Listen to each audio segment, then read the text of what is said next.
اعوذ باللہ من الشیطان الرجیم، بسم اللہ الرحمن الرحیم۔ باب العلم انواریہ ایجوکیشنل سوسائٹی و جامعہ انواریہ حیدرآباد انڈیا کے زیر اہتمام اللہ تعالیٰ کے فضل و کرم سے مشکات کا درس قسطوار جاری ہے۔ آج کا درس وعن عبادۃ بن الصامت قال قال رسول اللہ صلی اللہ علیہ وسلم من شہد ان لا الہ الا اللہ وحدہ لا شریک لہ وان محمدا عبدہ ورسولہ وان عیسیٰ عبد اللہ ورسولہ وابن امتہ وکلمتہ القاہا الی مریم وروح منہ والجنۃ والنار حق ادخلہ اللہ الجنہ علی ما کان من العمل متفق علیہ۔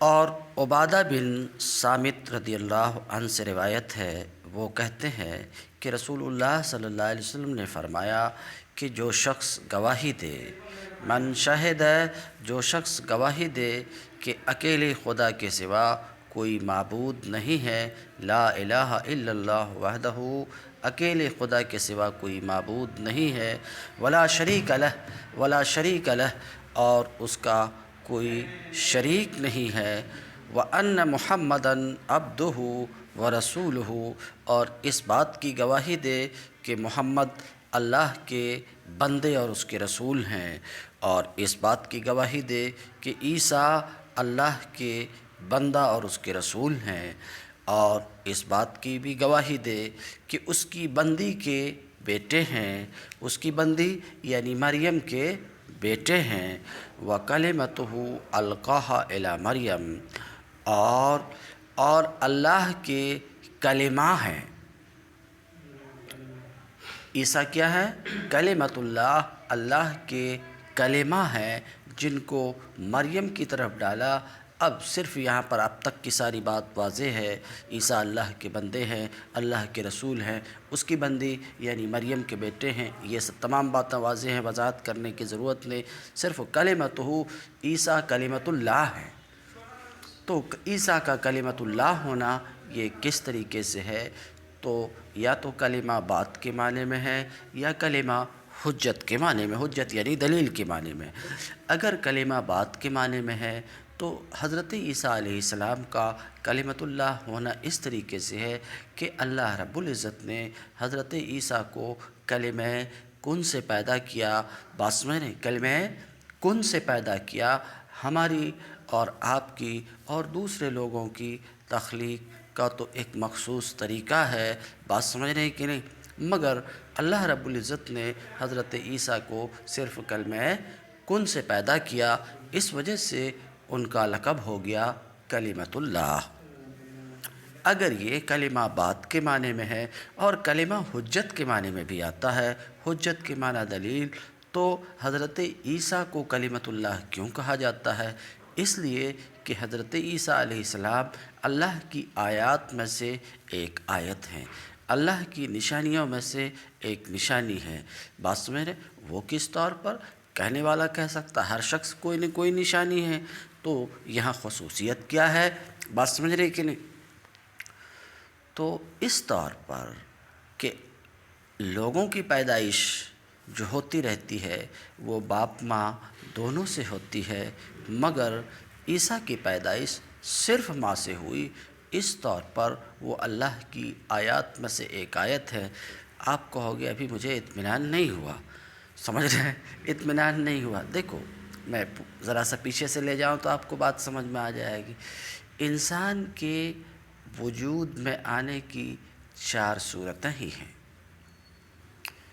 حضرت عیسیٰ کی پیدائش سے پیشتر تک 3 صورتیں وجود میں آ چکی تھی، صرف چوتھی صورت باقی تھی، اور جب حضرت عیسیٰ کی پیدائش ہوئی تو یہ چوتھی صورت بھی مکمل ہو گئی۔ اس طریقے سے حضرت عیسیٰ کی پیدائش اللہ کی ایک نشانی ہے۔ کہیں گے ابھی بھی بات گول مول ہی ہے، مبہم ہی ہے، مبہم ہے۔ دیکھو انسان کی پیدائش کی 4 صورتیں، ایک صورت، پہلی صورت تو یہ ہے کہ انسان کا وجود بغیر باپ ماں کے ہو، بغیر مرد اور عورت کے ہو۔ انسان کا وجود کیسے ہو؟ بغیر مرد اور عورت کے ہو۔ اس کی مثال حضرت آدم علیہ السلام ہے۔ حضرت آدم علیہ السلام انسان ہیں، ان کا وجود مرد عورت کے بغیر ہوا، ایک صورت یہ ہے۔ دوسری صورت جو بالکل واضح ہے کہ انسان کا وجود مرد اور عورت سے ہو، جیسے کہ ہمارا اور تمہارا وجود، کھلی ہوئی بات ہے نا؟ یہ دو صورت ہے۔ تیسری صورت یہ کہ انسان کا وجود صرف مرد سے ہو، انسان کا وجود صرف مرد سے۔ میں کس طرح سے دلیل بنا رہا ہوں؟ انسان کا وجود یا تو بغیر مرد اور عورت کے ہوگا یا مرد اور عورت سے ہوگا۔ اگر اول ہو تو وہ آدم ہیں، اگر دوم ہو تو ہم سب ہیں، اور یا تو انسان کا وجود صرف مرد سے ہوگا، صرف جیسے کہ ہوا کہ اس کو پیدا کیا گیا آدم کی پسلی کی ہڈی سے، بات سمجھ رہے ہیں؟ یا انسان کا وجود صرف عورت سے ہو جیسے عیسیٰ، بات سمجھ رہے ہیں؟ تو چار ہی صورت ہے انسان کے وجود کی، اور یہ چوتھی صورت حضرت عیسیٰ کے پیدا ہونے سے مکمل ہو گئی، بات سمجھ رہے ہیں؟ تو اس طور پر عیسیٰ اللہ کے آیات میں سے ایک آیت ہے، ایک حجت ہے، بات سمجھ رہے ہیں؟ بہرحال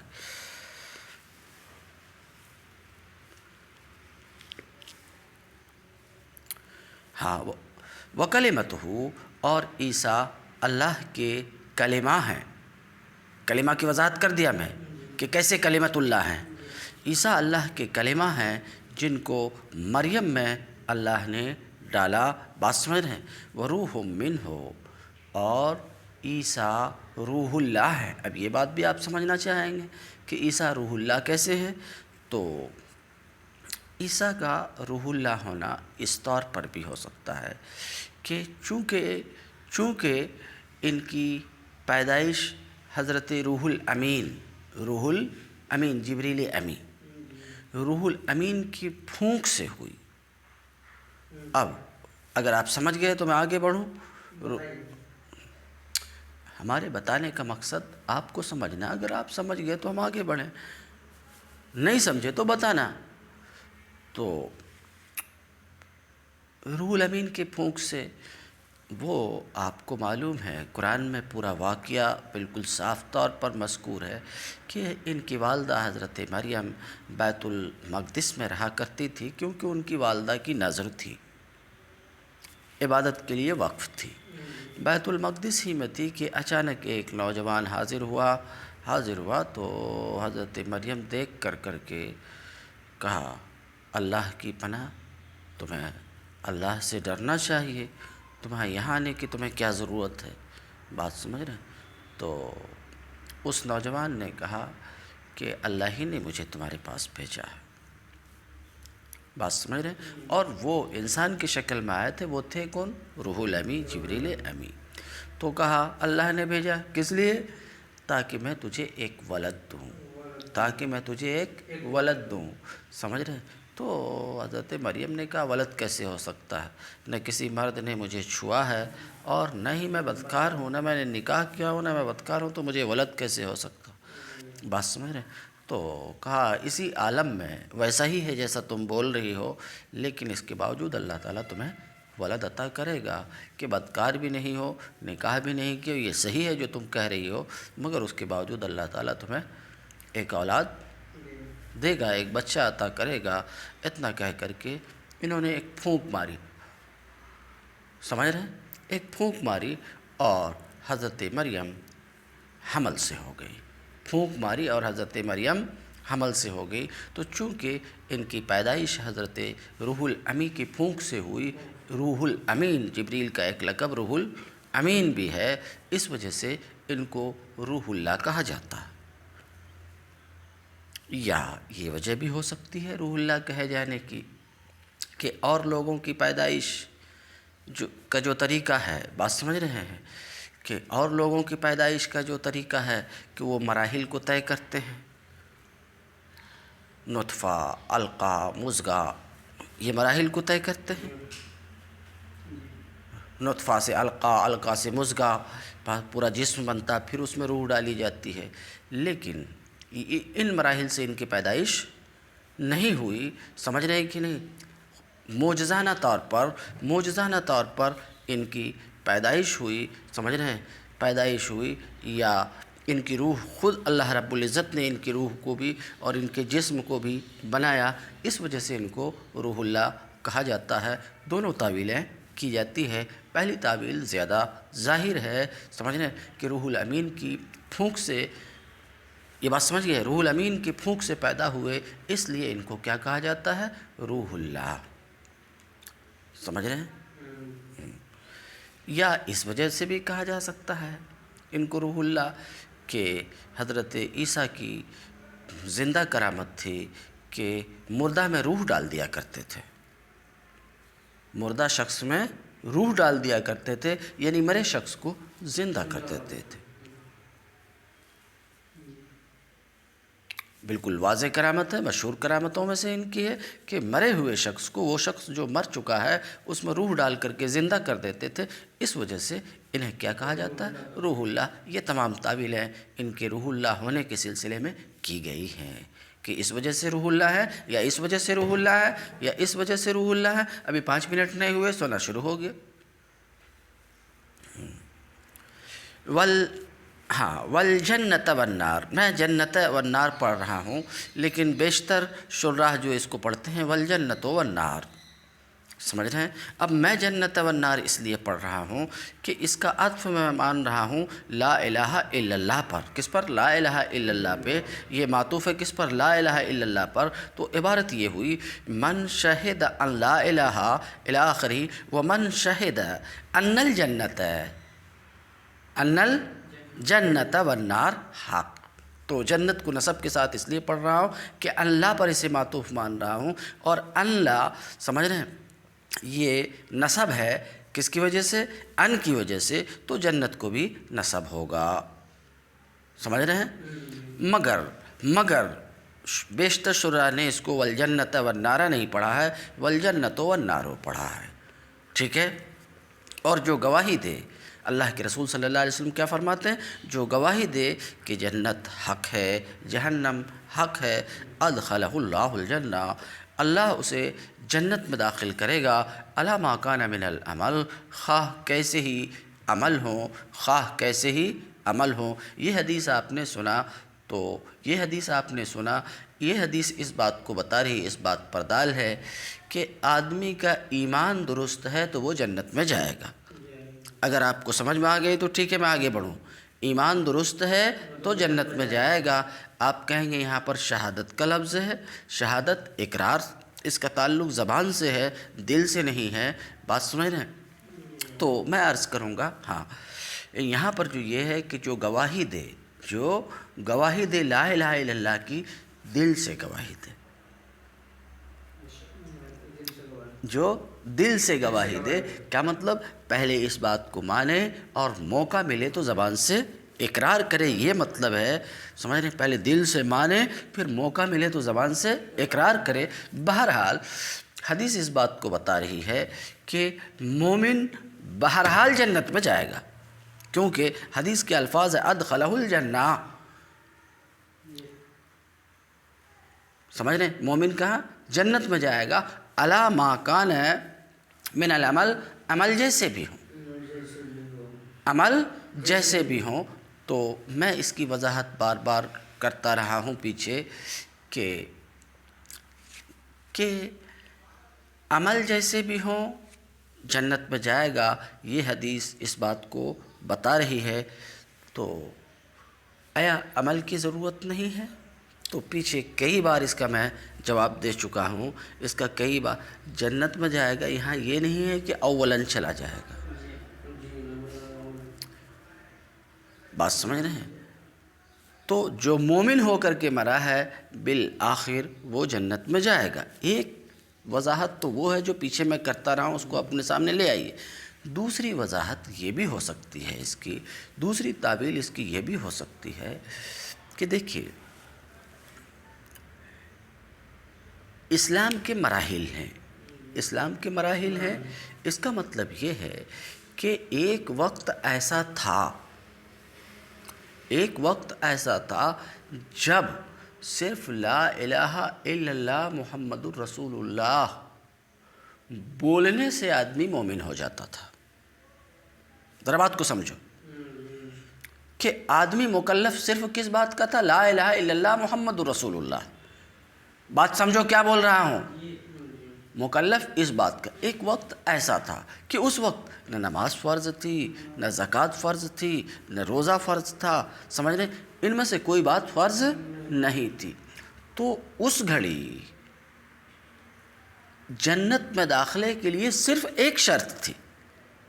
ذرا بات سمجھو، صرف ایک شرط تھی، وہ ایمان و اسلام۔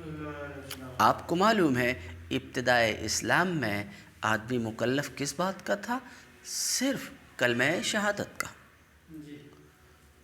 تو ایک وقت ایسا تھا نا، پھر اس کے بعد ایک وقت آیا جب نماز فرض کی گئی۔ جب نماز فرض کی گئی اللہ رب کیوں، پہلے فرض نہیں تھی، فرض کی گئی تو اب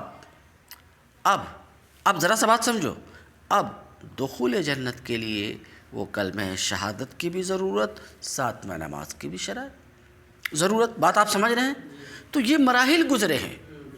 تو آپ کہیں گے حدیث میں کہیں یہ ہے کہ عمل کے بغیر جنت میں آدمی نہیں جائے گا، حدیث میں کہیں یہ ہے کہ عمل کے بغیر صرف ایمان کی بدولت جنت میں چلا جائے گا۔ تو ان احادیث میں تو ٹکراؤ ہے، سمجھ رہے ہو؟ کچھ حدیثیں کیا کہتی ہے جنت میں جانے کے لیے عمل ضروری نہیں ہے، اور کچھ حدیثیں کیا کہتی ہے عمل ضروری۔ تو ٹکراؤ ہوا کہ نہیں؟ ٹکراؤ ہوا۔ تو یہ کیوں کر ہے، یہ کیسے ہے؟ تو میں بتایا اس کا مطلب یہ ہے کہ یہ تمام احادیث ایک ہی وقت میں نہیں ہے، ایک ہی دن ایک ہی مجلس میں یہ تمام احادیث وجود میں نہیں آئی ہیں، سمجھ رہے ہیں؟ بلکہ مختلف اوقات میں۔ تو کبھی حالت کا تقاضا یہ تھا کہ دخول جنت صرف موقوف تھا کس کے اوپر؟ ایمان اور اسلام پر، کہ آدمی صرف اسی کا مکلف تھا۔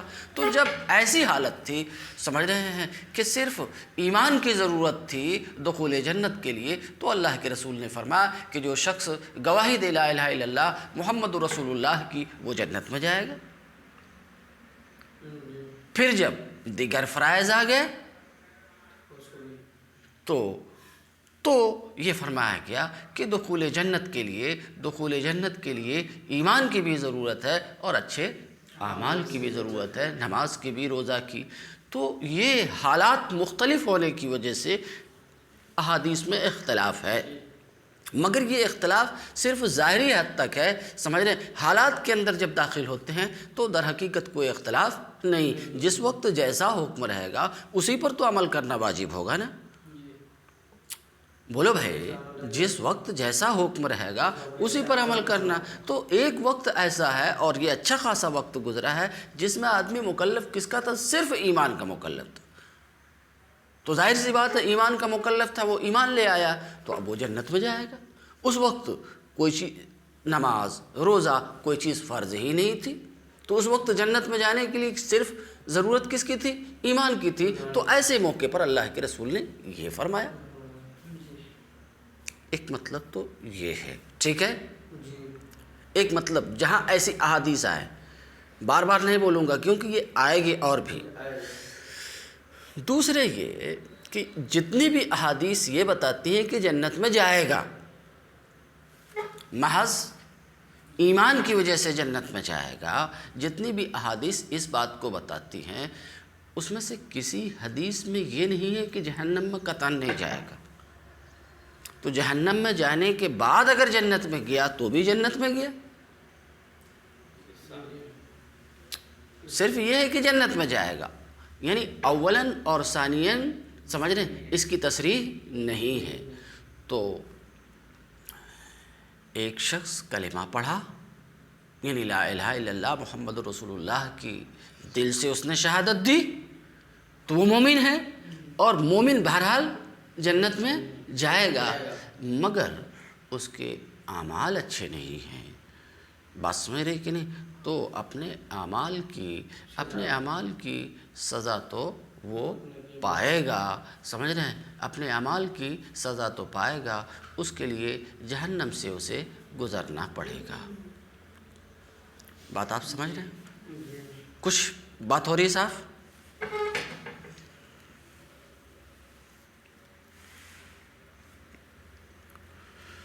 ادخلہ اللہ الجنہ، اللہ اس کو جنت میں داخل کرے گا، علی ما کان من العمل، خواہ کیسے ہی عمل ہوں، اچھے ہوں، برے ہوں، کم ہوں، زیادہ ہوں، عمل کیسے بھی ہو، اللہ اسے جنت میں داخل کرے گا۔ میں وضاحت اس کی کر چکا۔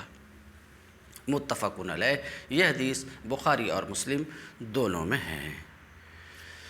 وعن عمرو بن العاص قال اتيت النبي صلی اللہ علیہ وسلم فقلت ابسط يمينك فلأبايعك فبسط يمينه فقبضت يدي فقال ما لك يا عمرو قلت اردت ان اشترط قال تشترط ماذا؟ بہرحال عمرو بن عاص سے روایت ہے، وہ کہتے ہیں کہ میں نبی کریم صلی اللہ علیہ وسلم کی بارگاہ میں حاضر ہوا۔ ترجمہ سمجھ میں آ رہا؟ اتیت النبی، میں نبی کریم صلی اللہ علیہ وسلم کی بارگاہ میں حاضر ہو کر عرض کیا، ابسط یمینک، یا رسول اللہ اپنا ہاتھ بڑھائیں۔ ابسط یمینک، اپنا ہاتھ بڑھائیں کہ میں آپ کے دست مبارک پر بیعت کروں۔ فبسط یمینہ، تو نبی کریم صلی اللہ علیہ وسلم نے اپنا دست مبارک بڑھا دیا۔ ٹھیک ہے، میں نے ایسا کہا تو نبی کریم صلی اللہ علیہ وسلم نے اپنا دست مبارک بڑھا دیا۔ فقبضت یدی، تو میں نے اپنا ہاتھ کھینچ لیا۔ بات سمجھ رہے ہیں؟ آگے بڑھیں ہم۔ تو میں نے اپنا ہاتھ کھینچ لیا۔ فقال ما لک یا عمرو، تو نبی کریم صلی اللہ علیہ وسلم نے فرمایا، اے عمرو، وہی عمرو بن عاص، اے عمرو یہ کیا ہے؟ بات سمجھ رہے ہو؟ یہ کیا ہے؟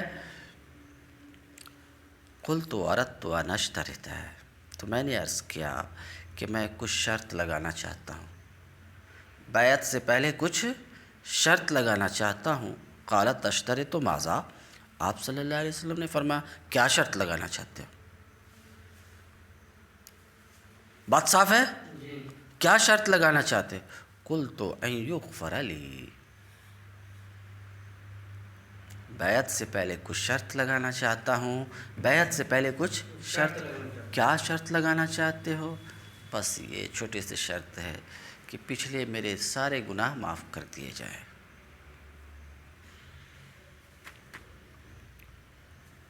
بات صاف ہے؟ ان یغفر لی، میری بخشش ہو جائے، یہی شرط ہے۔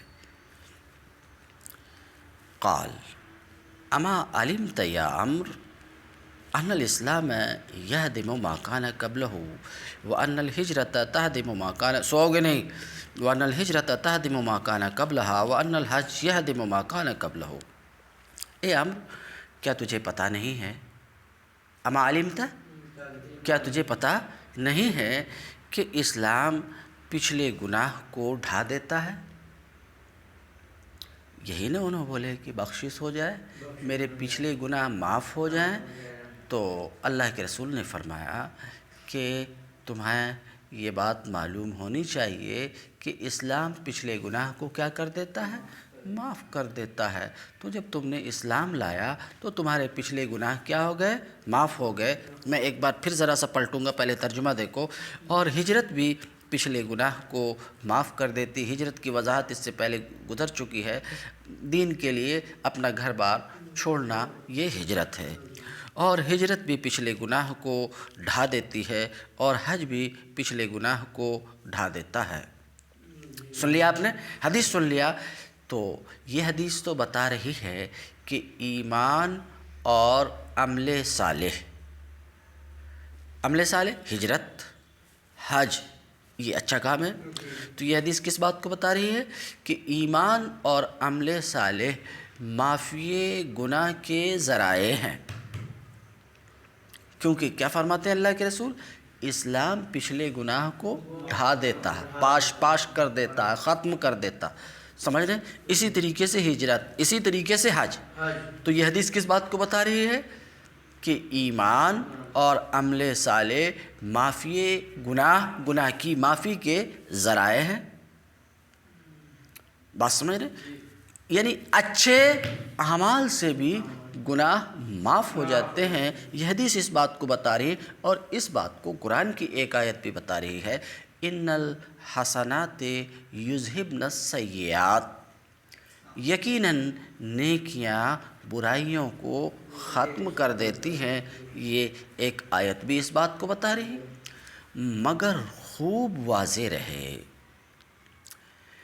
کہ ان سے گناہ مٹتے ہیں۔ ذرا بات کو سمجھو، ان سے گناہ مٹتے ہیں۔ کن سے؟ ایمان سے اور اچھے کاموں سے گناہ مٹتے ہیں، حقوق العباد نہیں مٹیں گے۔ بندوں کے جو حقوق ہیں وہ ان سے نہیں مٹیں گے، اس سے ختم نہیں ہوں گے۔ ظاہر ہے کہ ایک نو مسلم، ذرا بات سمجھو، کیا کہا؟ گناہ مٹیں گے لیکن بندوں کے جو حقوق ہیں وہ، بات سمجھ میں آ رہی ہے کہ نو مسلم ایک شخص اسلام قبول کیا اور اسلام سے پہلے اس کے سر پہ قرضہ تھا۔ اسلام قبول کیا، اسلام سے پہلے اس کے سر پر قرضہ تھا، تو کیا اسلام لانے کی وجہ سے اس کا قرضہ معاف ہو جائے گا؟ اسے قرض ادا کرنا ہوگا۔ اسلام قبول کرنے سے پہلے ایک نو مسلم کسی کی کوئی چیز ہڑپ کیا تھا، غصب کیا تھا، جائیداد کوئی بھی چیز، تو اسلام لانے کے بعد وہ ہڑپی ہوئی چیز اسے ادا کرنا ہوگا کہ نہیں؟ اسلام لانے سے پہلے اس نے چوری کی تھی، اسلام لانے سے پہلے اس نے کسی کا قتل کیا تھا، ذرا سوچ کر کے بولو، قتل کیا تھا، تو اسلام لانے کے بعد بدلے میں اس کو قتل کیا جائے گا کہ نہیں؟ ورنہ تو کوئی قتل کرے گا، کوئی چوری کرے گا، فوراً آ کے اسلام لائے گا، ہاں سب ختم ہو گیا، اب کیا بھی نہیں کر سکتے۔ ظاہر سی بات ایسا تو نہیں ہے۔ تو یہ جو احادیث ہیں، یہ احادیث اس بات کو بتا رہی ہے کہ ایمان و اسلام اور اعمال صالحہ سے گناہ مٹتے ہیں۔ کیا ہوتے ہیں؟ گناہ مٹتے ہیں۔ دوسرے لفظ میں اور کہوں، حقوق اللہ ختم ہوں گے مگر حقوق العباد ختم نہیں ہوں گے۔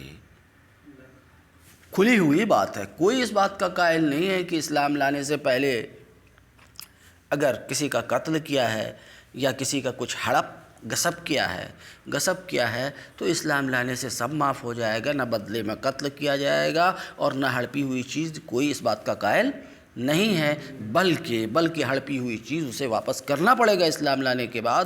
اور اسلام لانے کے بعد کسی کا اگر وہ قتل کیا ہے، پہلے قتل کر چکا ہے، پھر اسلام لایا ہے، تو اسلام لانے کے بعد بدلے میں اسے قتل کیا جائے گا۔